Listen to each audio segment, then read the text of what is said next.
Selamat datang di channel saya Serangga Gatal. Jangan lupa di subrek, like and share. Mimin doakan semoga kita sehat semua. Oke, kita mulai. Apakah dia mungkin dipanggil Chowking? Sui Ying buru-buru bertanya setelah dia dengan cepat tersadar. Aku tidak tahu namanya. Si Wei yang berambut hijau terkejut dengan pertanyaan itu. Kenapa kamu bertanya? Apakah mungkin kamu tidak menyadari bahwa ia menjadi dewa? Aku seharusnya tidak salah, tapi kalian berdua dari klan Xia, bukan? Itu benar, Sui Ying mengangguk. Dia tidak mau repot untuk mempertimbangkan hal lain. Dengan lambaian tangannya, dia menyebabkan energi dunia mulai mengkondensasi menjadi gambar Chowking di depannya. Itu dia kan? Sui Ying bertanya lagi. Si Wei yang berambut hijau mengangguk. Kata-kata itu menyebabkan kegembiraan meledak di hati Sui Ying. Chowking telah membuka laut dewa dan sudah menjadi dewa? Luar biasa, sungguh luar biasa. Ini benar-benar luar biasa. Sui Ying sangat bersemangat. Bahkan berita tentang dia yang berhasil menyembuhkan racunnya tidak akan membuatnya bersemangat. Senior Chowking menjadi dewa berarti bahwa klan Xia kita memiliki dewa lain pada saat ini. Ketika dewa penyihir dan dewa iblis besar memulai perang, klan Xia kita sekarang harus memiliki sarana untuk bertahan melawan mereka. Chowking tidak mati adalah sesuatu yang patut dirayakan. Tetapi baginya untuk menjadi dewa benar-benar bahkan lebih luar biasa. Dewa A, terutama yang menerobos dengan dewa-dewa kelas 4, mungkin tidak memiliki kekuatan tempur yang bisa menyamai Sui Ying, Chen Jiu, atau Lord Yulan. Kekuatan tempurnya akan, paling banyak, mendekati kekuatan mereka. Tetapi dewa memiliki kelebihan unik mereka sendiri, seperti dapat mengoperasikan Battleship D9. Dengan bantuan senior Chowking, kita akan memiliki persediaan energi dewa yang tak ada habisnya yang dapat melepaskan kehebatan Battleship D9. Bahkan jika susunan kapal perang terlalu rumit untuk dia pahami sepenuhnya, dengan melepaskan energi dewa, kekuatan kapal perang akan terpisah satu sama lain. Sui Ying sangat gembira. Senior Sui Ying memulai. Apakah dia meninggalkan tempat ini, atau dia masih di Crimson Rock Mountain? Dia sudah lama pergi, jawab wanita berambut hijau Sui. Dia seharusnya bisa berkultivasi selama 1000 tahun di Eden Cultivation. Tetapi begitu dia menjadi dewa, dia memutuskan untuk pergi darinya. Lebih jauh lagi, dengan kekuatan tempurnya, dia juga tidak bisa menghadapi cobaan untuk ranah dewa. Dia secara alami meninggalkan Gunung Crimson dan harusnya kembali ke klan Xia. Sebenarnya, Crimson Rock Mountain juga memiliki uji coba ranah dewa selain demigod, yang tentu saja, dirancang untuk dewa sejati. Avatar dewa yang ditekan ke tingkat puncak ranah demigod tidak bisa dianggap dewa yang benar, dan mereka juga tidak akan dianggap demigod. Dia meninggalkan Crimson Rock Mountain, dan dia kembali ke klan Xia? Sui Ying bingung. Kapan dia menjadi dewa? Ada apa dengan semua pertanyaan? Apakah kamu memiliki permusuhan dengan dia? Si Wei berambut hijau mengerutkan kening. Dia merasa ada sesuatu yang salah. Jelas, Chowking telah menjadi dewa, jadi mengapa bocah Xia Clan ini belum mendengarnya? Dia menolak untuk berbicara lebih rinci. Sui Ying sedang mempertimbangkan. Chowking telah mencapai akhir umurnya yang 3000 tahun, dan seharusnya menjadi dewa menjelang akhir periode itu.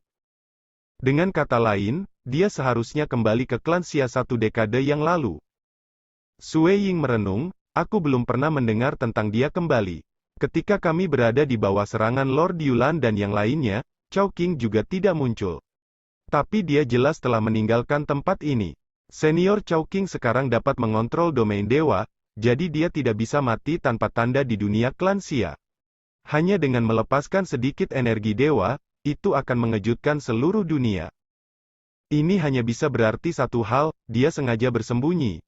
Mata Sui Ying cerah karena gembira.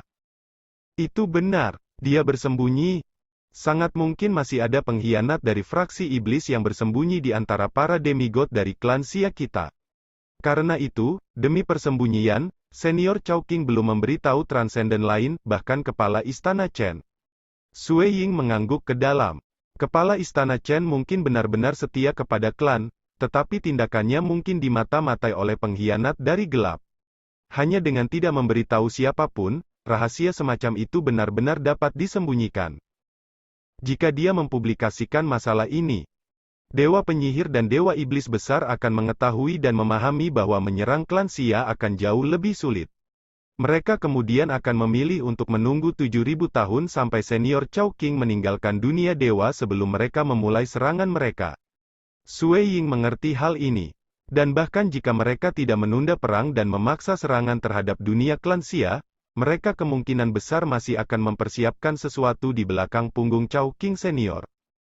Saat menghadapi klan Xia, Dewa Bertua dan Dewa Iblis besar, sebagian besar terfokus pada Sui Ying saja. Namun Chowking bersembunyi di kegelapan. Langkah pembunuhan yang tersembunyi jauh lebih hebat.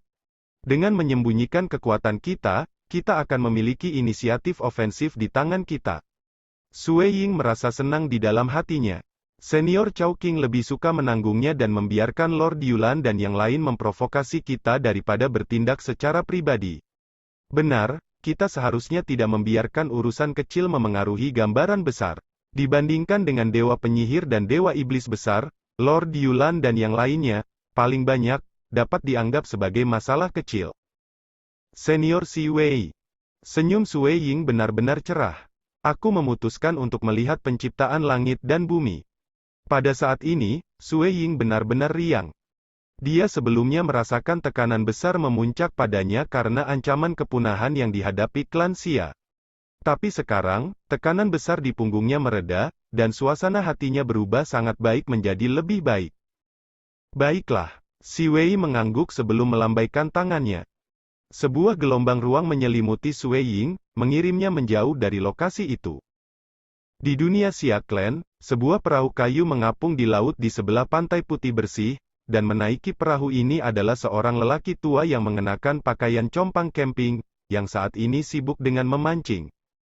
Dia tampaknya sedang memancing tanpa terganggu, tetapi dalam kenyataannya, domain dewanya telah menelan ruang di sekitarnya, memperluas indranya di seluruh dunia fana. Dengan cara ini, dia bisa langsung merasakan pertempuran apapun yang terjadi jika gangguannya lebih besar dari biasanya. Membandingkan kemampuan penginderaan, sebagai dewa yang memahami domain dewa, dia bisa dikatakan yang terkuat di seluruh dunia fana ini. Tentu saja, masalah ini akan berbeda jika avatar dewa turun ke dunia ini. Avatar dewa yang turun kemungkinan besar milik dewa dunia. Meskipun kekuatannya akan terbatas pada puncak dunia demigod oleh dunia fana dan paling tidak akan sebanding dengan 3 demigod teratas, bahkan tidak dekat dengan para penekan era seperti Jenderal Kumeng atau Nuo Nuoan, pemahamannya tentang hukum misteri mendalam akan jauh lebih dalam. Meskipun lebih lemah dalam hal kekuatan, dia masih bisa membunuh dewa yang baru naik. Bahkan transenden pada tingkat Lord Yulan atau Sui Ying akan mati di tangan avatar dewa ini. Alasan utama untuk ini adalah bahwa kesenjangan antara pemahaman mereka tentang hukum misteri mendalam terlalu besar. Aku benar-benar senang bahwa Sui Ying, bocah itu, cukup kuat. Selama momen genting itu, dia bisa menghalangi demigod dari Dark Abyss, Lord Yulan. Pria tua itu terus memancing. Seandainya Tuan Yulan benar-benar mulai membantai seluruh klan Xia, aku kemungkinan besar terpaksa mengungkapkan diri. Kembali ketika Lord Yulan menyerang, gangguan yang terjadi ketika dia menghancurkan susunan perlindungan gunung di atas Black White Deity Mountain dan membunuh Feng Dong tidak terlalu besar. Chowking merasakan semuanya sama, namun, dan segera pergi ke lokasi itu. Dia telah tiba di sana jauh lebih awal daripada Sui Ying. Pada saat itu, dia menonton dalam kegelapan dari jauh, dan sangat dekat dengan kehilangan ketenangannya dan mengungkapkan dirinya. Bagaimanapun, dia tidak mungkin menyaksikan manusia yang tak terhitung jumlahnya dari seluruh dunia klan Xia terbunuh tepat di depan matanya. Untungnya, Sui Ying telah berhasil menangani semuanya, yang sangat dia syukuri. Dia telah menyaksikan Sui Ying tumbuh selama bertahun-tahun, dan kekuatan tempurnya sekarang telah mencapai tingkat di mana dia bahkan tidak lebih lemah dari dewa seperti Chowking sendiri. Tim-tim itu telah memasuki Crimson Rock Mountain. Sui Ying juga masuk ke dalam. Aku sungguh berharap dia bisa mendapatkan racunnya sembuh dan sekali lagi melambung ke langit. Meskipun aku mungkin menjadi ancaman bagi dewa penyihir dan dewa iblis besar setelah menjadi dewa, ancaman ini tidak dapat dianggap mengancam jiwa. Relatif, jika Sui Ying ingin menjadi dewa, mereka hanya akan kalah. Chowking diam-diam menunggu saat itu ketika Sue Ying mencapai ketinggian terhebat di dalam Gunung Crimson Rock. Sue Ying, Paman Fu, Chen Jiu, dan Master Klan Mei San semuanya terletak di luar ngarai di dalam wilayah tersembunyi di dalam Gunung Crimson Rock. Chen Jiu heran melihat Sue Ying. Sue Ying, kamu juga datang? Apakah kamu benar-benar memilih untuk menyaksikan penciptaan langit dan bumi? Mengapa semua orang berdiri di sini? Sue Ying ingin tahu bertanya. Kita tidak bisa masuk begitu saja, jawab Paman Fu dari samping. Hanya satu orang yang dapat menyaksikan penciptaan langit dan bumi pada satu waktu, dan perintah itu hanya diputuskan melalui pertama datang, pertama dilayani. Dengan demikian kita harus menunggu Wu Ma Hai selesai sebelum yang berikutnya masuk. Sue Ying mengangguk dalam pencerahan. Chen Jiu segera kembali ke akal sehatnya, bertanya dengan suara lembut, Sue Ying, bagaimana dengan racun hexing yang membuatmu sakit? Melewati pulau langit yang mengapung dan jembatan meteor dianggap sebagai percobaan paling dasar, dan hadiahnya juga tidak seberapa, itu juga terbatas pada satu item. Karena Sue Ying telah memilih untuk melihat penciptaan langit dan bumi, apa yang tersisa dari penawarnya? Itu tidak bisa disembuhkan. Sue Ying menggelengkan kepalanya. Senior Si Wei mengatakan kepada aku bahwa 6 hantu dendam adalah tahap puncak racun hexing peringkat dewa, dan penangkal akan terlalu mahal, jauh di atas nilai hadiah tunggal. Tapi kamu tidak ditimbulkan dengan bentuk asli dari racun hexing. Chen Jiu melanjutkan bertanya. Mungkin itu hanya versi yang lemah, tetapi nilai penawarnya masih lebih dari satu hadiah. Sue Ying menggelengkan kepalanya. Di samping, Master Klan Mei San, Jian Huang, wanita muda berjubah putih, dan yang lainnya sedang memandang Sue Ying. Sementara mereka merasakan empati terhadapnya, mereka tidak banyak bicara. Racun hexing ini benar-benar menakutkan. Chen Jiu menghela nafas. Cinta sejatinya pernah mati karena racun yang mengering, bahkan Flying Sword Mountain Manor miliknya tidak memiliki cara untuk menyelamatkannya. Di atas semua itu, 6 hantu dendam sebenarnya adalah tahap puncak racun hexing peringkat dewa. Bahkan dewa tahap puncak akan disiksa oleh versi aslinya. Jika kamu ingin disembuhkan, kamu mungkin harus membayar harga melebihi senjata peringkat dewa tunggal. Senjata dewa diklasifikasikan ke dalam beberapa peringkat utama, seperti peringkat dewa atau peringkat dewa dunia, beberapa peringkat bahkan lebih tinggi dari mereka. Pedang dewa penyihir atau salju leluhur, misalnya, dianggap sebagai senjata kelas dewa tertinggi. Senjata peringkat dewa kelas atas biasa tidak bisa sepenuhnya digunakan oleh demigods, yang biasanya hanya bisa melepaskan kecakapan senjata peringkat dewa kelas bawah yang terbaik. Adapun pedang dewa sihir bertuah dan leluhur salju. Mereka berbagi kesamaan, mereka berdua pejuang dewa yang memiliki darah. Itu berarti mereka bisa tumbuh lebih kuat bersama tuan mereka. Keduanya secara bertahap membaik dari peringkat dewa kelas rendah ke peringkat dewa kelas atas. Karena keterbatasan yang diberlakukan oleh bahan yang digunakan untuk memperbaiki senjata ini, mereka hanya akan selamanya berada dalam peringkat dewa. Itu hanya karena mereka mulai sebagai prajurit dewa yang dimurnikan darah, dan demigods harus mampu mengendalikan mereka. Namun, permintaan pada roh seseorang cukup tinggi. Mereka menuntut seseorang yang paling dekat dalam hal roh kepada tuan asli dari prajurit dewa yang memiliki darah agar kekuatan mereka dilepaskan. Itulah sebabnya para dewa yang berspesialisasi dalam racun hexing benar-benar menakutkan di dunia dewa, komentar Chen Jiu.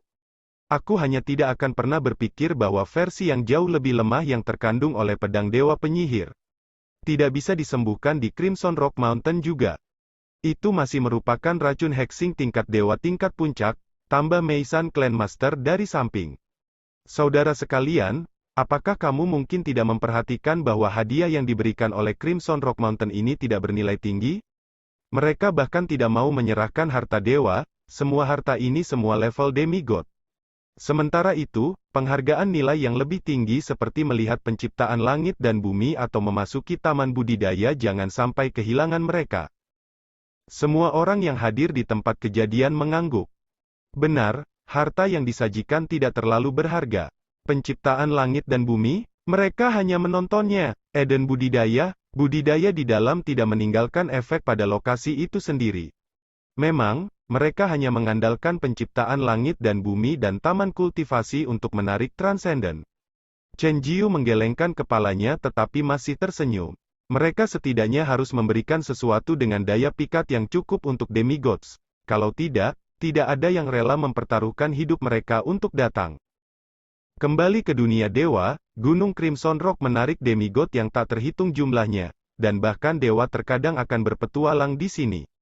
Secara alami, hanya dewa puncak yang akan datang untuk melakukan percobaan, Paman Fu menjelaskan dari samping. Demigod semuanya berada di tahap puncak, jadi cobaan untuk dewa secara alami juga dimaksudkan untuk tahap puncak. Kami tidak bisa menyalahkan Crimson Rock Mountain karena pelit, Sui Ying memulai. Para dewa dan dewa yang tak terhitung jumlahnya telah datang untuk mengambil risiko selama bertahun-tahun. Jika hadiah yang mereka berikan terlalu berharga, seiring waktu, Crimson Rock Mountain tidak akan bisa melanjutkan fungsinya. Secara alami, mereka harus mengendalikan dan menurunkan nilai maksimum dari hadiah yang mereka berikan. Sementara itu, penciptaan surga dan bumi atau taman kultivasi adalah jenis imbalan yang tidak membuat mereka kehilangan. Yang lain mengangguk lagi. Seandainya mereka membagikan harta dewa kepada setiap demigod, dan mempertimbangkan betapa luasnya dunia dewa. Selama ratusan juta tahun, berapa banyak ratusan juta demigod yang akan datang untuk mengambil cobaan, berapa banyak harta dewa yang akan mereka miliki harus membagikan? Itu akan menjadi angka yang menakutkan. Itulah mengapa mereka mengendalikan nilai hadiah yang diberikan. Dongbo Suiying, kamu tetap sangat optimis meskipun belum menerima penawarnya, puji Jian Huang yang berjubah emas. Benar-benar mengagumkan. Suiying tertawa tanpa memberikan penjelasan apapun. Beberapa saat yang lalu, dia sebenarnya merasa agak tidak berdamai dan cemas. Tetapi setelah mengetahui masalah tentang senior Chowking menjadi dewa, suasana hatinya telah membaik dan menjadi jauh lebih riang. Dia tentu saja akan jauh lebih optimis sekarang. Bagaimanapun, lebih baik menantikan masa depan daripada hanya berharap keberuntungan akan menemukan kamu. Setengah jam kemudian, Wu Ma Hai selesai melihat penciptaan langit dan bumi di dalam ngarai, dan sekarang giliran wanita muda berjubah putih untuk masuk. Mereka semua bergiliran masuk, tidak ada yang terburu-buru. Setiap orang hanya mendapat waktu setengah jam. Karena Suiying adalah yang terakhir tiba, dia akan menjadi yang terakhir untuk melihatnya juga. Hua! Sebuah kekuatan tak terlihat menyelimuti ngarai. Tiba-tiba, kekuatan Suiying tidak lagi dipengaruhi oleh pengaruh eksternal. Dia sendiri tetap di pintu masuk ngarai saat dia mulai berjalan. Ngarai itu sunyi senyap dan ukurannya relatif pendek. Suiying bisa melihat seorang pria tua berjubah hitam berdiri di kejauhan. Yang transenden, tetua berjubah hitam memandang ke arah Suiying dan menjelaskan dengan nada suara dingin, mereka yang menonton penciptaan langit dan bumi biasanya akan jatuh ke dalam pemahaman yang mendalam. Tetapi tidak peduli apa yang terjadi, aku akan tetap mengantarmu kembali ke Siwei dalam waktu setengah jam. Kamu harus menyadari kondisi ini. Ya, senior, Suiying dengan hormat mengakui. Ini adalah catatan penciptaan surga dan bumi. Pria tua berjubah hitam itu menunjuk ke sebuah tebing di sisi jurang. Suiying berbalik ke arahnya. Suatu kekuatan yang tak terlihat pada awalnya melayang di atas jurang, menutupinya, tetapi begitu mulai menghilang, itu mengungkapkan sebuah gouge yang sangat besar. Di dalam gouge ini ada banyak pola urat jari. Dari pandangan sekilas, Suiying bisa tahu bahwa pemahatan ini dibuat dari jari besar yang menyentuh jurang. Pria tua berjubah hitam itu menjelaskan, kamu tidak perlu terlalu banyak berpikir. Gunakan saja pikiran kamu untuk merasakan pemandangan itu. Aku mengerti. Suiying duduk bersila. Dia kemudian membiarkan energi spiritualnya mulai terbentuk, melemparkannya ke arah pemahatan itu. Saat untai energi spiritual mencapai pemahatan, Suiying menjadi dapat melihat. Ada daerah kosong, luas, sunyi, dan gelap. Di dalamnya berdiri seorang lelaki tua berambut merah mengenakan jubah merah, yang pada saat itu seperti nyala api yang menyilaukan dari kecerahan yang tak tertandingi. Rambut dan alisnya semua berwarna merah menyala, dan bahkan matanya memiliki warna yang sama. Ketika dia berdiri di sana, penindasan yang tak terlihat muncul darinya dan menyebabkan kehampaan yang gelap mulai bergetar. Menyaksikan rekaman, Suiying merasakan gelombang penghormatan dan teror di hatinya. Pria tua berambut merah, berjubah merah ini mengulurkan jari telunjuk kanannya untuk menunjuk ke kekosongan di depannya, yang kemudian secara instan diperbesar dalam ukuran untuk memenuhi seluruh bidang pandang Sue Ying. Pada saat yang sama, rasanya seolah menjadi sangat, sangat kecil, menembus melalui bagian paling dalam dari kehampaan yang gelap. Ekstremitas. Sue Ying langsung tahu bahwa jari yang ditunjukkan lelaki tua itu mengandung makna mendalam ekstremiti.